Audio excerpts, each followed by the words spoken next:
Hello YouTube, it's Ben here, and today I'm going to do a complete breakdown of my 135 gallon aquarium project, and hopefully you'll be able to get a few tips from it, and at the same time maybe provide me with some input and some tips that'll help me to tweak it and make it even a little bit better. Then we'll take a look at some stock additions and some fish that are now added to Juvie HAPNATION, and also a couple fish I picked up from some vendors. All right, so let's get underway.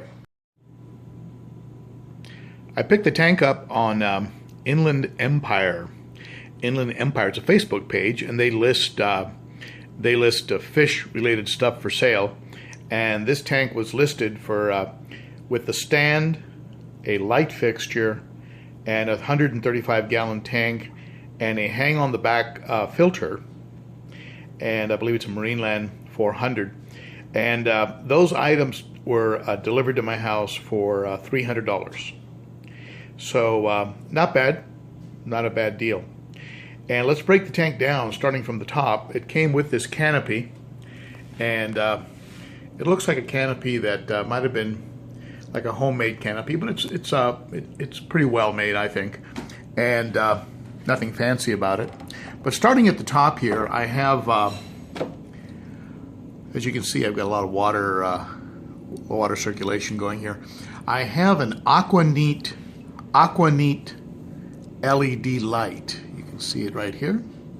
And this light I really like a lot. It has red and blue and green and just a lot of lumens, and just a great light. 70 bucks. Delivered to my door from eBay, from CLL Pet Supplies. I've picked up a lot of stuff from them, and before, like Sun canisters, and they came through with this light. I mean, it's a great light. You can see the job it's doing. What I had on here before was the light fixture that came with the tank, an expensive fixture. This one here, Coral Life, 48-inch, high output. It's got like three white bulbs and two blue bulbs. It's got 4 of these LED adjustable LED lights and blue LED lights, and it's a great light, but it's 48 inches, and so what it was doing, it was creating a few shadows on the ends of the tank. So I went ahead and ordered that 72-inch Aquaneat light fixture, and it's as you can see, it's lighting up the entire tank very, very nicely. And I love the colors, the way it brings out some of the colors in the fish because of the colors, I believe, in the LEDs. All right. So that's what I have at the very top of the tank there, and then coming down from there, I have a 2 of these Sun 1,800 gallon. I think they're 1,800 gallon per hour dual head wave makers, and they're the ones that are creating all the surface agitation and breakup that is helping to oxygenate the tank. Now, one thing about these power heads, I went with the magnetic attachment, but I'll tell you, I had to get rid of the magnetic attachment. I went with the suction cups, because the suction cups come with a adjustable screw on the back of them. I don't know if you can see it through here. You can probably see it a little bit better on the other one here. You can see the screw there. It's like a lockdown screw. The magnetic ones were starting to sag, and by the I had put them in place, and by morning the power heads were pointed straight down, and so that was just unworkable. So if you get these Suns, which are great, I think they're great power heads. You can't beat them for 18 bucks, delivered, free shipping. So if you do get them with the suction cup and the adjustable screw, the screw down adjustment, so it locks into place. I really highly recommend that. Now, moving downward here, you'll see in the background, what I have in the background there is the Universal Rocks Rocky Thin. It's the Rocky Thin model from Universal Rocks. It's about a half inch thick, And I got a 1/2 inch because the tank doesn't have a lot of turnaround room. You see, it's about 18 inches from front to back. So I needed something very thin that didn't take up a lot of space. It didn't cut into the tank a lot. So this Rocky unit was perfect for that. So I got it from Universal. I used the J. Wilson code and was able to save, I believe, 15%. Coming down from there, I have a couple of these Eheim Jaegers. These Eheim Jaeger 300 watts, I believe, and great heaters. And they were starting to outsource them abroad, but now they're making them in Germany. These were made in Germany. They're very high quality heaters, and they have worked perfectly, keeping the tank exactly at 78 degrees. Okay, so now what's controlling those heaters is a unit. I have a controller here, and this controller, it has 2 plugs. So each of the heaters is plugged into the controller. Controller is set at 78. The heaters have a thermostat that is set at 84. So if I have a complete controller failure, the heater thermostats can go ahead and stop the heating of the tank at 84. It also allows me to increase the temperature on the controller if I need to heat up the tank. Let's say I'm treating for ick and I want to heat up the tank to, let's say, 84 degrees. I can do it because the thermostats on the heaters are set at 84. So I have like 2 levels of protection that keep me from cooking the tank. I picked up this controller from gemco.com, and you can see a link to Gemco down below.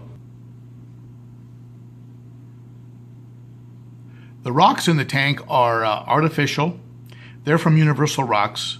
Some of them are real, like these here are lava rocks that I brought over from the 60-gallon for the beneficial bacteria, and also because I like the way they look, and they were the least sharp of the I don't like rocks with sharp edges. These fish do tend to bang up against them and sometimes scrape themselves. But at any rate, these are the big rocks that you see are from Universal Rocks, and I like them a lot because they're very light. If I had to move a rock this big into the tank and it was to slip out of my hand, there's a chance it could crack the tank. But it's very, very light, and as you can see, they look great. They're like the rocky background. They have a lot of detail, and as algae starts to grow, over time, they'll look better and better. I have real plants in the tank. These are anubias. These are the anubias coffee something plants, and I have some of these lance. The long ones are the lance something or others, and the nanas, and so there's several anubias in here, and I'm probably going to add a little Java fern too. And what I did is I attached them. I attached the plants, as you've seen in my prior videos. I've attached them to the back of the rocks with glue, and that's with gel. There's los tres amigos there. I've come to visit my 3 clown luchas, and so I have live plants in here, and I'll probably be adding Java ferns as well. I might start using a little bit of plant vitamins. People are recommending Cory's over at the co-op, the Aquarium co-op. Cory has some vitamins that seem to be getting some good ratings from people over at Tank Talk. I asked about it, and a lot of folks are talking about Cory's vitamins. I might add some of those to the tank just to give the plants a little extra boost, something that's harmless to the fish but can help the plants. So coming down from there, I have real sand. This is Ocean, I think it's called Ocean Alive. It's a sand, a black sand, more like a gray. They call it black, and it came with beneficial bacteria. But it was designed for saltwater tanks, and the people at Ocean Alive told me it was okay for cichlids because they have a tolerance for salt. But I went ahead and rinsed it. I took some of the beneficial bacteria out of it on purpose, and I went ahead and rinsed it, and it got some of the dust out of it. The only complaint you hear about Ocean Alive sand is that it can be a little bit dusty, and when you stir it up, it can create some cloudiness in the tank. I think I washed all of that out because I had no dust issues whatsoever with this tank. From day one, it was actually looking pretty darn good. If we go under the tank, I have an FX6 down here, an FX6 that I picked up on Craigslist, brand new in the box, factory sealed. It had all the paperwork that included sending in the form that got me the siphon system. This is a siphon system by Fluval. My only concern about it is that it siphons and vacuums, but everything goes back into the filter. I kind of like the idea of siphoning or vacuuming your tank and removing the detritus or the waste from the ecosystem, if you will. This siphon system, vacuuming system, removes it from the tank but puts it into the filter. Now granted, it's a very large filter, so it can hold a lot of waste, but still keep in mind anything in your filter is really in a lot of ways still in your tank because it is circulating through there. So, but I do like that siphon system. It is great for touch-up, but I think I may be also doing a little bit of traditional siphoning as well. Now, with a filter this large, I had to set it up so I could remove this board here. This board I pop out because otherwise I cannot remove this filter. This filter will not fit through the opening, through these openings. It's too big. So when I do service the filter, I'm gonna have to pop that middle board. I pop it out. It's already disconnected and on there with Velcro. So I have an FX6 Fluval FX6 running it underneath here, and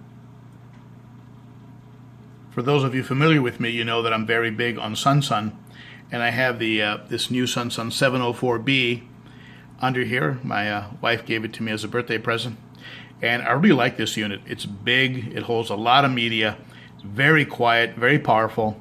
It does have a UV light, which I use for a couple days a week. I don't use it on 24/7. Another thing that I did under the tank is I created one strip that is only for the things that I want to turn off during water changes. This makes life a lot easier for me because I just turn this strip off. It turns off the heaters and it turns off the power heads. So I have both power heads plugged in there and the heater controller. So whenever I do a water change, I just flip off that strip with that red switch. I just flip that off and do my water change, and then after refilling the tank, I just put that strip back on, and I'm back in business. And hey, J Northfin USA, there you go. Shameless plug. So so that's what's under the tank, along with a bunch of Northfin and KGTropicals food and a bunch of other good stuff down there, and that hang-on back filter.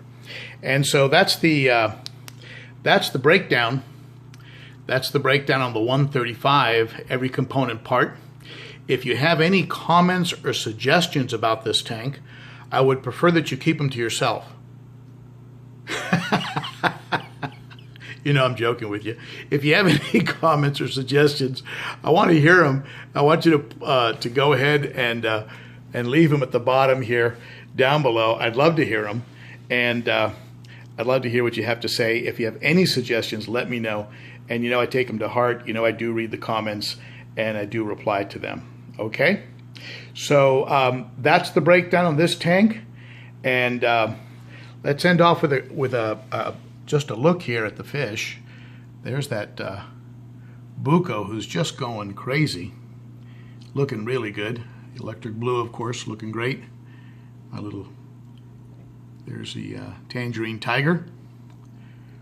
This is a little hybrid that I've never had the heart to get rid of, but he's the one that killed my flametail, so he might be getting traded. My Taiwan reef. He's kind of the boss of the tank. Fortunately, he's peaceful. And you can see the Xerox, who is coming out a lot more in this tank than he was before. So I'm seeing the Xerox a lot more. Of course, the star of the tank.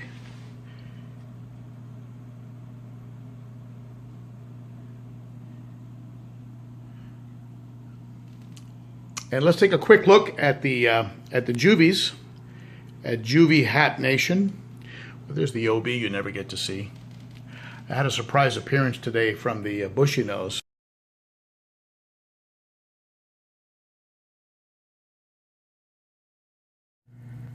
All right, so back here I have the fish, of course, that I picked up from FLTROPFISH, Dave Estes, and of course I have some new fish I picked up from Live Fish Direct, and Live Fish Direct had a little sale on shipping. It was like a flat rate, like 15 bucks or something, and I was able to pick up some very nice fish. These VC10s that you see right there, there's one of them. I picked up 3 VC10s.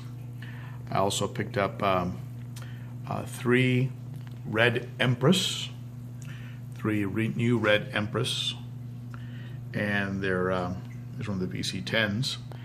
And I also picked up 3 Buccochromis spectabilis. Buccochromis spectabilis. There's one right there.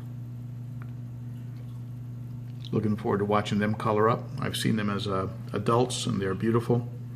So I picked up 9 fish from Live Fish Direct, and as you can see, the juvie tank is doing great. Little bit of trivia on VC10s, and VC10s in Lake Malawi were so fast and so hard to catch. There was a plane that would travel over Lake Malawi that was very, very fast, and it was called a VC10.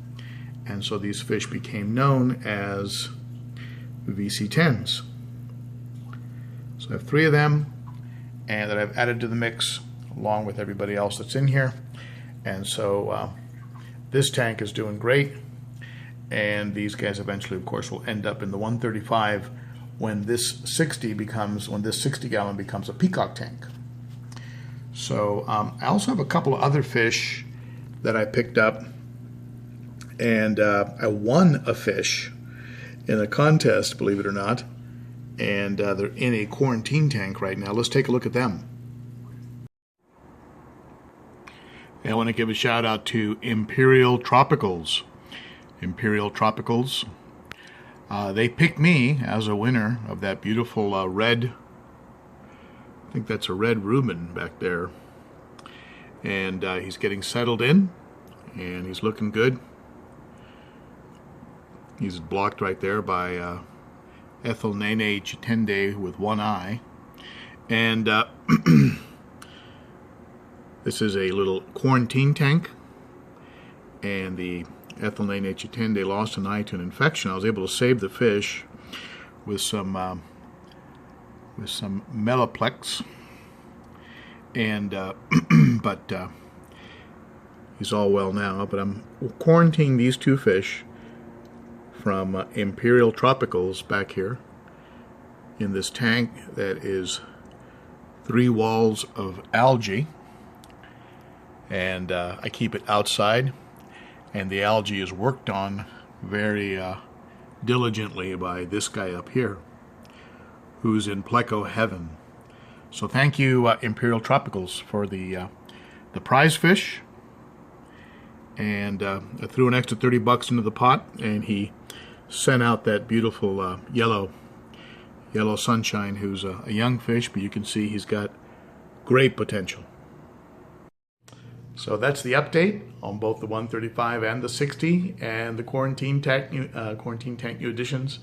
Thank you to Live Fish Direct. Thank you to Imperial Tropicals, and that's it for now.